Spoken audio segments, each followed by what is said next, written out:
I didn't become a fucking product of my environment, my nigga. Like, that's been the fear, my nigga. Like, I always saw the bigger picture, my nigga. Like, I didn't want to be on the block and drinking 40s out in front of 90, if you feel me. Like, I grew up around all these niggas just doing the same shit, bro. I'm like, nah, fuck that. I'm trying to be in fucking Sicily, sipping on fine wine, my nigga. Really make that shit a reality for me, you feel me? Two ops came in, shot to my block. Almost hit my mother and my sister and my pops. Yo, so we here, Kids of Hip Hop. My boy Deon. Yo. DeonRaps. He just recently dropped, I want to say your third project? Third project. A self-entitled project, Deon. About what, I want to say a month ago almost? Yeah, about a month ago, March 15th, my birthday. Amazing. How's that journey been since the release of your project? How's the people been taking it? How your reactions been? It's been fucking nuts. I've had that project up for like 2 years. The whole process was just fucking crazy. From like holding it, I've had the project since like 2021, or late 2020. Yeah. And you know, I was originally gonna drop that like last year, but it was the summertime. As you can hear, it's a darker album. It's a heavier album. I wanted to drop some people to bop to. That's how you got the Sunday EP. I got you. But ever since like the album dropped, people fuck with it. Like, I'm not gonna say it's my Marcus Opus. Like, I'm not gonna say that, but it's like magnum opus. I'm not gonna say it's my magnum opus, but it's like that's a good body of work. It's my origin before I do like a complete 180. You know what I'm saying? That's definitely what it felt like. Cause even though it's your third project, it felt kind of like an introduction to who you are as a person. Yeah.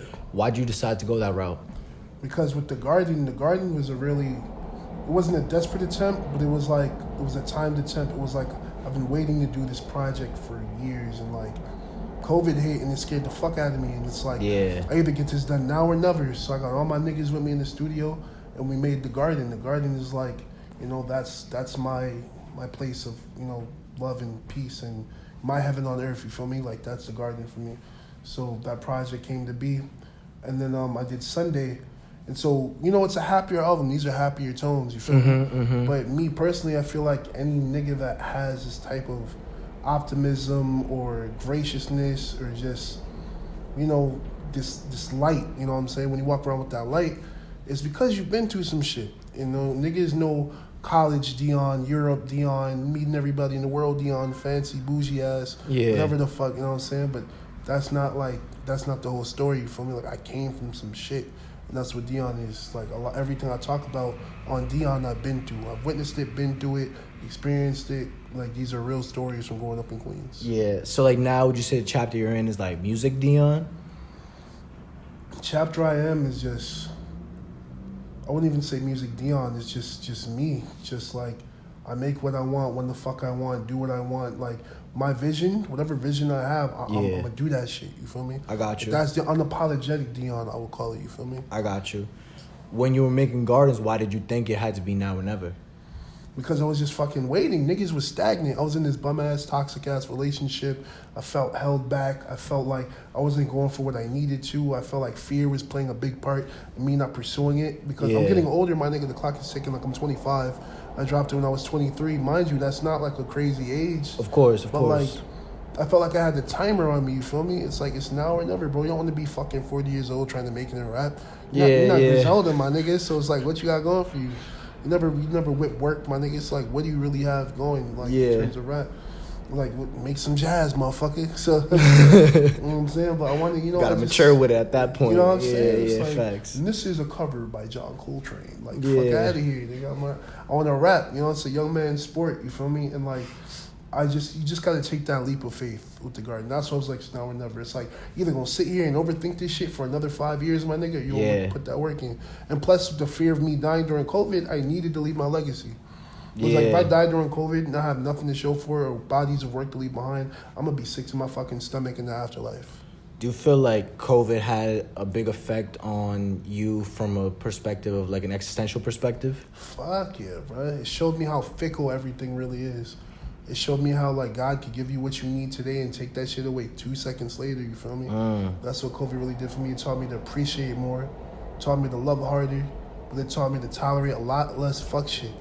and to make my existence on this plane just a lot less miserable. Just don't tolerate anything. You feel me? Just do what you love, do what makes you happy, do what's gonna get you up at the morning. Don't force feed yourself bullshit in the hopes to fit in whatever construct this whole bum ass society has created for us. Because New York is really created to keep niggas miserable. Of course, when I naturally, left New York, naturally. bro, I felt free as fuck. When was the first time you were able to leave New York for like a good amount of time? A good amount of time. It was like a week and change. It was in Alaska. I was in Alaska. I went to my first time on a plane was to go to Alaska, bro. And it was to visit the ex, and that shit just felt like peace. But for an extended amount of time was when I really left to Europe for 6 months to finish my thesis, and like I really saw the world for what it was. I saw London, I saw Berlin, I saw fucking Amsterdam. Like it just showed me there's so many different types of people. Yeah. You know what I'm saying? I feel like there are definitely a lot of more individuals in those cities, but it's London and Amsterdam, two cities I've been to. I can say are constructed very similarly to New York, obviously architecture-wise, but even so, like society-wise, right? Like power structure-wise, I think people have more freedom to exist. It's not as constraining. But what do you think that like seeing there being a different type of like just a different type of folk out there kind of helped you realize? Seeing different people, well, for one, Europeans, their whole system, or at least where I was at, they don't live to like work. You know what I'm saying? Yeah. They don't live to work. They don't wake up. It's like, yeah, I have to go to work every day. It's not like America where it's like we fucking kill ourselves. It's like they live life. Work is like the small part of living like a full ass life, and that's like how I want to be. It's like. So I'm like, actually, now I'm fucking thinking about it full circle. That's how I am now. It's like I educate kids and shit, but I run like a good schedule. I don't have to wake up at the fucking ass crack of dawn. I work good hours. I get paid fucking guap. And I'm teaching art to kids. You feel me? I'm teaching them how to hone their crafts. So, like, I kind of took that away from Europe. It's just like, if you're going to make some money, do it in a way that's not going to, like, inhibit your quality of life. You know what I'm saying? I got you. Like, don't sacrifice yourself for your work. Type shit. Because we can't take none of that shit with us. Nah. Yeah, that's a fact. I think, like, at least for me, the first track, Deon, kind of talks a little bit about, like, the ups and downs of pursuing a career within artistry. Is that from personal experience, or is that you kind of just foreshadowing, like, yo, this shit is going to get rough and it's going to be lit at some points, too? No, it was, I experienced it, and I also foreshadowed it because, like, what I already had to sacrifice to do what I wanted to do. And then it's like, this is just the tip of the iceberg to get to where I want to be. I know I'm going to have to give up a lot more. Okay. I lost mad friends, nigga. Gave up relationships. I gave up people that weren't benefiting me, but were just nice to be around, you feel me? I gave up getting, like, a regular-ass job. Like, niggas was broke for a long fucking time. Like, you know what I'm saying? Put a strain on my friendships, my relationships, my wallet, just my whole fucking being. But it's been worth it as fuck so far, you feel me? Like, the thing with being an artist in general is just, there's no actual sense of stability unless you're one of the motherfuckers that can make something that'll sell for $1 million off rip. Even financially, if there's some sense of stability, there's no mental stability in actually being an artist. You know what I'm saying? You're always thinking about your next project. You're always thinking about the next, like, thing to do. How can you top the last thing? Feel me? There's no, like, there's peace to it, because to me, art is like an extension of who you are. It's like a tangible piece of your spirit. But I'm fucking rambling at this point. Nah, facts. So kind of like, you have experienced the ups and downs of just pursuing a career within artistry type shit. Yeah, type shit for a fact. I felt that. What do you think that, like, pushed you still towards, because I know you were doing photography before you started making music, and that's where you went to France for your thesis in photography. I was making music before I did photography. Okay. Only reason I ever got a fucking camera was to shoot my own music video, and I fell in love with the craft. I was like, got you. I'm nice with this shit. And that's how I ended up going to college for it. How do you think, what kind of made you fall in love with the craft? Bro, just the ability to just take a moment in time and immortalize that shit, that's the rawest shit I've ever seen in my life. It's just crazy to me. Like, you know, thousands of years from now, when the civilization is burned to the fucking ground, then, like, you'll have nothing but pictures, you know what I'm saying? Yeah. Even if we get the lucky chance Even if to that, preserve them, facts. So it's like, oh shit, like you can tell a fucking story through pictures, like. And you were able to find a decent amount of success within photography. I know you were published to a few like major publications, HBO Max, to name. I mean, could you elaborate a little bit more on your success within photography? Just, man, for one, shout out to Richie Dean Barchi. That's my manager. Gangsta. That's Big Gambo. You feel me? She's a pioneer for Afrobeats right now. She's a fucking legend. Her, Lit. She really like became not only like an employer, but like a fucking like a mentor, like a big sister. Like Gangsta. she really showed me the ins and outs of like the photo world, put me in rooms where I needed to be at, and the success has been cool as fuck. Like mind you, a lot of like my getting published, I had to do a lot of fucking free work. Of like, course. A lot of free, like not like for her, but like with like just trying to get your name out in the photo realm, it's free work. Like I met her doing free work. You feel me? Of course. You know what I'm saying? So like it's kind of how the industry works. yeah, but fuck that shit. I got to like a certain degree, and I was like, yeah, you know what? I need my bread, and I need it like now. Like my fucking final straw was this nigga was like, this was when what's that nigga's name? Flip De Niro had just signed a deal. Forgot what record label. It was like a $3 million deal. Him, Jay Critch, they were doing this fucking music video. And this nigga was like, yo, they're having a music video. We need some BTS. He said, 12. This is when I didn't know my worth fully. So it was like 10, 12 hours. Or like maybe even 8 hours. He was like, I was like, I'll do that shit for like at least $200-300. You feel me? Nigga was trying to give me $40. That's crazy. $40 fucking dollars. You feel me? So that's like $5 an hour, right? For 8 like hours? nigga, like what? That's nigga, some fucking that's child sweatshop labor. work. You Gangsta, feel me? Yeah. That's fucking nuts. So I was like, you know what, my nigga, like. I'm gonna start really like hitting licks on these fucking rap niggas and this photo shit, but I need to get out this shit. Like the sex has been cool, but it's like the money is where the corporations are. Like your favorite artist is not gonna pay you before the label pays you. Feel me? Like oh yeah, my favorite artist ever. He's not gonna pay you right away. He'll probably snatch your photo and like repost that shit. But corporations send the invoice, I get my money. Sony gave me my bread.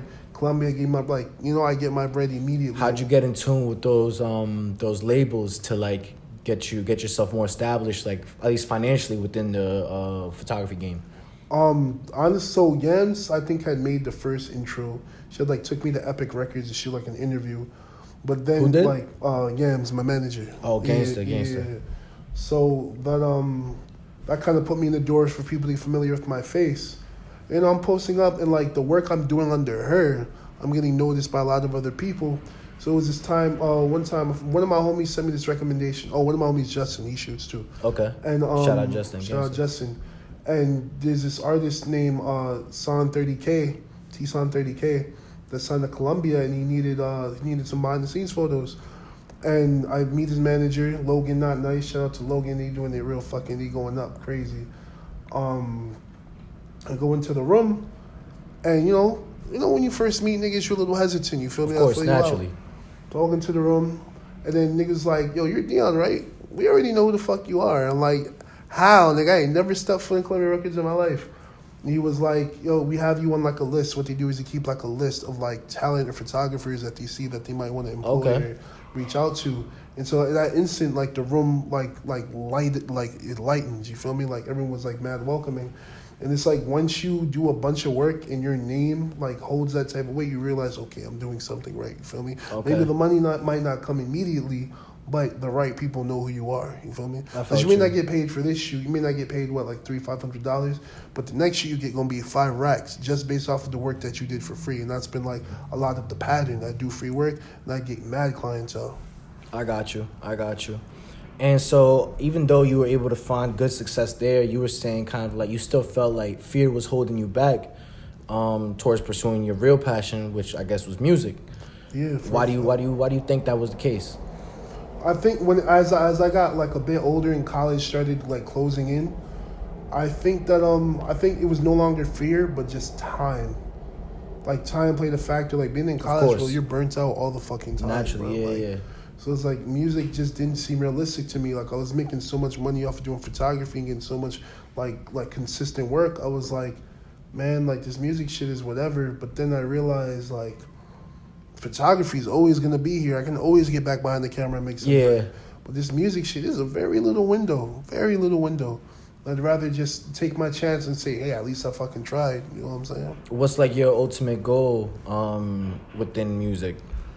just to be a legend, to be great, to have longevity, to have my music play on for forever. I think one of the realest goals though is this girl. You know, it's when I was dropping like bullshit ass tracks on SoundCloud. They were heartfelt, but they were terrible, man. I was recording on like a rock band mic. There's one girl was like, listen, I listen to this song all the time. Like when I'm sad or if I'm arguing with my mom, like I throw your music on, it makes me happy. And I'm like, that's what I want out of my shit. When I put on music, bro, I'm in the mood. Like you see how my mood switch up when you got in here. Nigga, I was listening to some opera music, some fucking Nick Agabello, and then I switched up to some demon shit. You feel me? It's Max Green. So it's like the way music makes me feel and reflects my moods. I want to give somebody else that. You know what I'm saying? But music isn't like the final bag. Like I want to get into acting. I want to be a director. I write scripts. OD. Like I want to do all of that. I definitely want to be an actor. I got you. Sure. So it's kind of just like how you said, it's a young man's sport. So might as well take your crack at it while you got it. Exactly, because everything else can just come. You feel me? I've lived a lot of different lives within the last 8 years. You feel me? Yeah. So it's like, fuck it. In this life, I'm gonna be a musician. You feel me? I got you. I love the music. I love the vibe to it, and whatever bag I make is just gonna go to other efforts because I really want to do like community organizing. But that's a whole nother thing. Like, of course, you know, anything I do isn't just for myself. Naturally. Even to get rich is not for myself. You feel me? It's fuck that. Like, what's a nigga gonna do all alone in that mansion? You know what I'm saying? Yeah. I want to give back. You know what I mean? That's dope. Within like the project Deon, we kind of spoke about the track Deon, but also another track that stood out to me was Woodhaven. Yeah. And I think in that track you kind of talk about different fights and altercations that you had during your life. Can you like elaborate on that, kind of that time period of your life? Because I think it was like, if I'm not mistaken, in the track mentions like maybe middle school era kind of middle thing. School era for sure. I went to MS 210. Shout out Elizabeth Blackbell. Fuck Miss Manning. You feel me? I know she's good though. She was an asshole. I'm not gonna hold you for no reason. Nah, coming from a teacher, that's crazy. Like you, like that's how I know that shit hit because like my nigga appreciates it. It's still fuck that person, bro. Yeah, Gangsta, I appreciate you. Fuck. Dickhead. But yeah, fucking. I was in middle school and like this when I was like really wilding out trying to come up with my own like, you know, I'm in the streets a little bit, you know what I'm saying? I'm running with a bunch of niggas that's like selling dope, slicing niggas. But I always had a wide variety of friends, you feel me? I got you. I had like the quiet video game niggas that play Yu-Gi-Oh! Yeah, and, you know what I'm saying? Played PSP, and then you have the niggas that'll really boom you for no hesitation type shit. And I was friends with all these niggas, like real cool. But I had this phase of like being quiet. I was like the quiet, like little weird kid, low key. But niggas started to fuck with me off the strength just because it's like I stayed true to who I was. So like gang niggas be like, yo, you different, bro. I fuck with you type shit, you feel me? But you know, me getting mixed up, you know, when you with your niggas, you know, you a different type of energy. You different type of beast, you feel me? Started fucking with all types of niggas, bro. Bloody niggas. Until I started like beefing with a nigga from they set, and that shit went wide. Just because that nigga was trying to bully me and I wasn't pussy. Bro, one day this nigga brought like 6 niggas in school to jump me, bro. And mind you, I'm like 13, and these niggas are my size. These are grown blood niggas, bro. Yeah. Ready to jump me and beat my ass and take my phone, bro. So, like, I was just navigating mad shit. Niggas shot my crib up. Not the Bloods, but, like, it was like a beef going on. My uncle type shit. Niggas sprayed the crib up, pregnant out on the steps. You know what I'm saying? Mad shit. This is all during middle school? All during middle school, shit. Bro. Watch it. Niggas tried to take my phone from me. Niggas pulled that hammer out. There was this high school nigga that used to like bully me. When I say a middle school me thought it was brave in middle school me, got my whole face caved in. It's because this high school nigga kept fucking with me and I was in middle school. I'm like, bro, you know what? Fuck this shit. You know, I'm fighting this nigga. Bro, I'm not gonna see he beat my ass. I'm not gonna see he beat my ass, but that nigga he beat your ass though. I bit that nigga in his face, bro. I swear to God, it was just like a reflex, bro. I was losing the fight and like I was just full of anger. Niggas kept bullying me. I was like, you know what? I swung on this nigga, popped his rosary. And he was on top of me, ground and pounding my shit. Grabbed this nigga by the back of the neck and I bit this nigga in his fucking forehead type shit. He still has a scar type shit. Word, I bet he do. So like middle school, it stopped being, oh, I'm in my own little world to like a fight for survival type shit. Because niggas is young and dumb, you feel me? Of like, course. You know, we're like mini adults. Like we think we got all the fucking answers. Mini adults, not as a fact, bro. We think we got the fucking answer. But really, now that I'm grown, grown-ups no are shit. just grown-ass kids. Oh, that's a fact, Adults are too. grown-ass kids for a fact. But like, yeah, middle It's, school, you know, shit. it's kind of even worse sometimes with adults. 'Cause they feel justified in the shit they do just because they old. And it's like, Type bro, shit. you know It's what like, the fuck nigga, you talking fuck about. you. And it's crazy, full circle. I went back to speak at my old middle school, and they ended up offering me a job. So now I run their men's mentor program, like youth leadership, and I teach there on Fridays. Amazing. And I'm seeing reflections of like myself and my homies. It's like I teach like this group of kids, and it's like you have the two ones that are mad bright, but they're mad troubled. They in the streets a lot, coming high as fuck. And then you have the little weird kids that niggas just keep at arm's reach. You know what I'm saying? Then you have the ones that's like the popular weird kids, and it's like, damn, nigga, the whole dynamic is like the same. Yeah, You know what I mean? like shit don't change. It don't change at all. But it's like this generation's a lot softer though. I mean, I'm not saying it's a bad thing. Like, No, probably it's a good thing at the end of the I'm day. glad niggas is not. I mean, I know niggas is still banging, but I'm glad it's not as prevalent as it was. Yeah, You know what I'm saying? maybe Especially at also that in your age. neighborhood. Hopefully, it's gotten a little better because I know. Yeah, for a fact. Because I used to be Shit. in Woodhaven. I moved to Ozone. My neighborhood is valid now. I live in Tudor. My niggas fucking surrounded by old ass white people on their deathbed. So like, I got you. that's just cool. But like, we had to get out of where the fuck we was at. Why do you think that period of your life was so formative for you? What do you mean? Like, I don't know, because I feel like in the track, it kind of seems like that period of life for you kind of created part of like your trajectory. Yeah, it was just a coming of age, man. Yeah, It was that's just the like- word. It felt like coming of age story, exactly. Yeah, type shit. It was just like, because all right, why it's so fucking big, why it's so important is because like I didn't become a fucking product of my environment, my nigga. Like that's been the fear, my nigga. Like I always saw the bigger picture, my nigga. Like I didn't want to be on the block drinking 40s out in front of 90. If you feel me, like I grew up around all these niggas just doing the same shit, bro. I'm like, nah, fuck that. I'm trying to be in fucking Sicily, sipping on fine wine, my nigga. Really make that shit a reality for me. Gangsta. You feel me? So like just being around all that shit, nigga, I wanted more, bruh.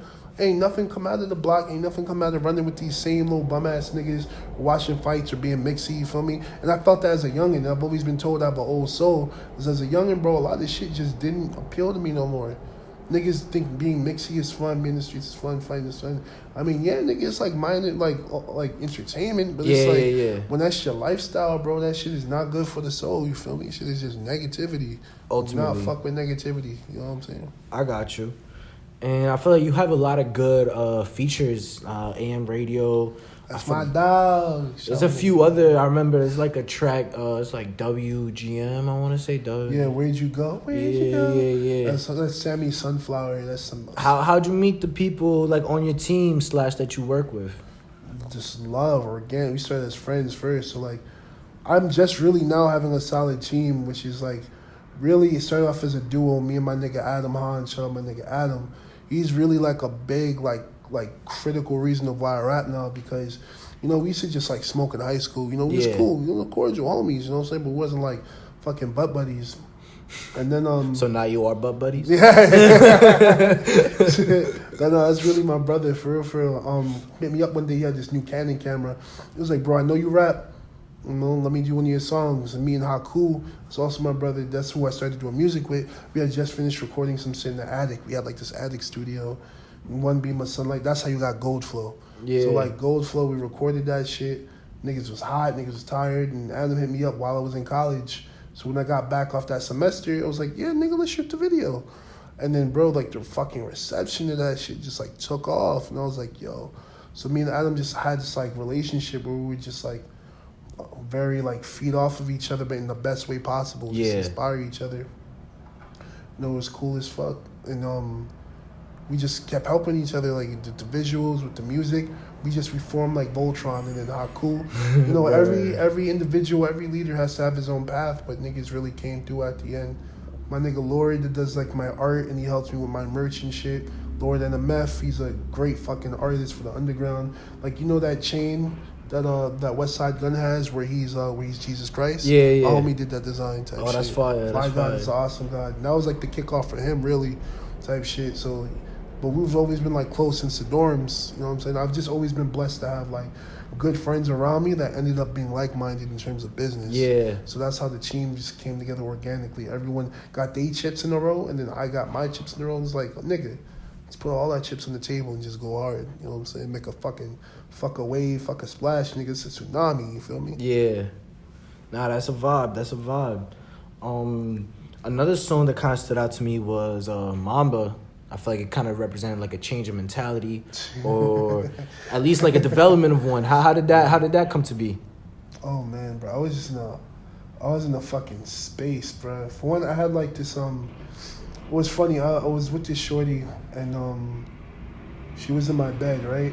She was like fast asleep. I was chilling, and it was cool. You know, I had like a crush on her for real. So it was like cool. I'm like, damn, I got my crush in my bed. This is fucking crazy. Yeah, lit. At the edge of the beds, I was writing, but I could feel like this change of like something was off.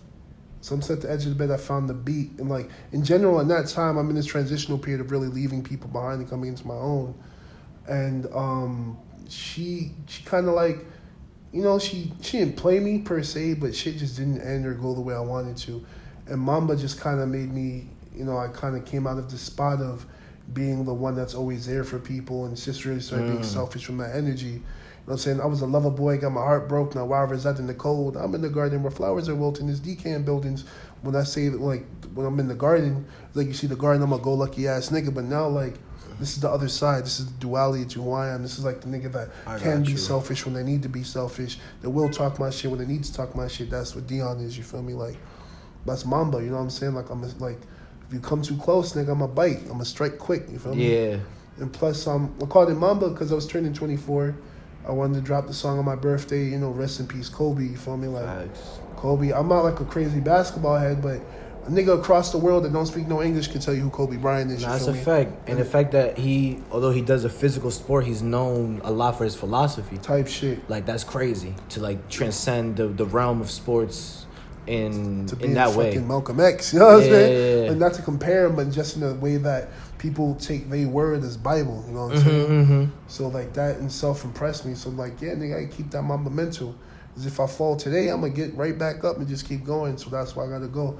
I gotta go hard, I gotta go fast, I gotta go like crazy on it, you feel me? Yeah. But then I realized, like the short period of growth that happened in between making Mamba is that, you know, that's quick, hard, and fast. And they say, if you want to go fast, if you want to get to where you're going fast, you go alone, you feel me? Kobe, he was, you know what I'm saying? The cliche, like the stereotype was he was a ball hog, you feel me? Yeah.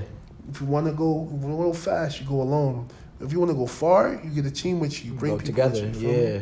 So my difference between Mamba and to now is that like I know that I'm great, but if I bring great niggas with me, bro, we gonna be here forever. Yeah. You know what I mean? Yeah. It's gonna be more longevity to it at the end of the day. Endless. We'll be fucking Beethoven in the year 3025. You feel me?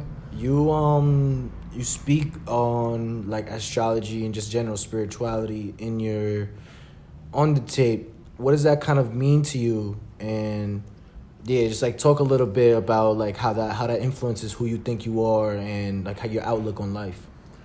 Spiritual, honestly, like shout out to my mom, shout out to Umi, sacred woman queen. You Shout feel out me? moms, yeah. Shout out my mom, moms, factor. real. Gangster. She it was funny because she's always been like spiritual, right?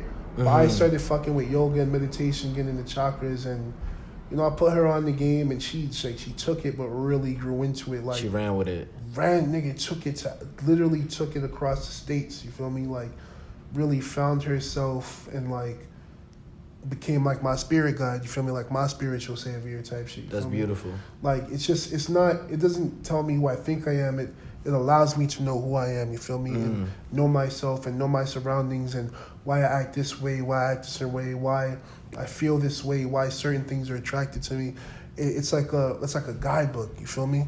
Like it shows you why certain things are a thing, and when you really add the dots up, everything starts to make sense because it's like, wow, like astrology is something I take with a grain of salt. Okay. Astrology is that's like a nigga that makes houses and builds mansions and you have like little Lego blocks. That's what astrology is to me, you feel me? I got you. While there's truth to it, and I do believe in it, it's not the be-all, end-all of what spirituality is. Like, spirituality doesn't start and end with fucking astrology, you feel me? I got That's you. nothing. So spirituality is like the gods, it's like the earth, it's like the universe, it's like being that God of self, you know, knowing your ancestors, you know, being on the astral planes and really being able to tune in into that next dimension, because there's dimensions beyond this that we can't see, that our senses are not going to pick up. As human beings, we're very limited in what we perceive. Of course. Like this dimension of reality is not just the be-all, end-all. So spirituality helps me. No, it's comforting in death. It's comforting in life. It's comforting in, just navigating this fucking hellhole. You know what I'm saying? Yeah. It keeps me afloat, keeps my head straight, keeps me grounded. How do you think that growing up in New York and kind of, I think earlier in the interview you said that this city's designed to kind of drive you crazy, make you miserable. That attached with spirituality, how does that kind of play out for you? Being in New York is I feel like it's a spiritual experience in of its own. it's like you're raised to be a walking ball of anxiety and stress and anger, bro. It's fucking crazy. It's like, it's hard to catch your footing here, you feel me? If you're not raised in it, like, this shit will test you for real, for real. It's like, when you live in New York, you're just always on survival mode, you feel me? Mm-hmm. And, like, to be at peace is a fucking luxury, especially here. So, like, being in tune with your spirituality, you know, can bring you that peace on earth that, you know, that you're searching for. Or at least bring you something temporary to where you can catch your footing and you can breathe a little bit, you know what I'm saying? As a creative, how do you feel like you're able to operate without, like, because I feel like peace is essential to creativity. You need to tune into all of what your brain has to offer. You can't use like half. How does that, like, how are you able to navigate that? You know, it's funny because when I'm truly at peace, I have nothing to create. You know, like, I have nothing to create. Like, I'm good at where I'm at. I'm chilling. Yeah. A lot of my, like, you got The Garden off of, like, Heartbreak and COVID, you feel me? You got Sunday off of a heartbreak. You got Deon off of my trauma, you feel me? Like, Yeah. Like, I just had some shit to talk about. When I'm fully at peace, y'all niggas might get an R&B album out of me. That's the love. Word. I felt that. Like, to kind of, I feel like Reflections kind of wrapped up the album, but, like, it's funny because it wrapped it up. I mean, obviously it's the closing track, but it wrapped it up from a high perspective. Like, it kind of gave, like, a bird's eye view of, like, yeah, this is what I'm trying to say and this is where I'm at right now. But it still leaves space for more. It leaves space for, like, just your understanding what this is at, but this is my mentality going forward. See, yeah, I fuck with you. Get into it, bro. Get into it. Nigga caught on, yeah, bro. That's why the track is so fucking important to me, bro. That track is really dope. I think it's really, like, I'm sorry to cut you off, Brody, but it's just like, I fuck with the tape in its entirety because kind of we were saying before, there's probably maybe one track that goes over 3 minutes. It's all very concise. It's all very contemporary in the fact that it's boppable, but it's also, like, dope it's you. Like, it's, and I think, like, it's very refined in that sense. Like, it's some high end shit. Like, I fuck with the music in general. Like, it's doing its thing. But yeah, kind of, how did you come to Reflections, and why is that sort of like where you at right now? It wasn't even like, this is why I'm saying, like, all the best situations I've ever been in have been just hella organic. Gangsta. But AM's like, bro, I have to be on this album, bro. Like, you know what I'm saying? I'm like, AM, that's my brother, but sometimes, like, I be having to wait mad long for this nigga to finish songs. He's one of those niggas that, like, he'll be so in love with the song, he'll do it, but if you don't finish it on the spot, that shit will not get done. Yeah. I'm like, my nigga, if you want to be on the album, I need a song right now, bro. So we got on Discord. We started listening to beats together. And he was like, how does this beat make you feel, D? I started talking. That's me in the beginning. That's a legit, like, organic answer of me being on the phone.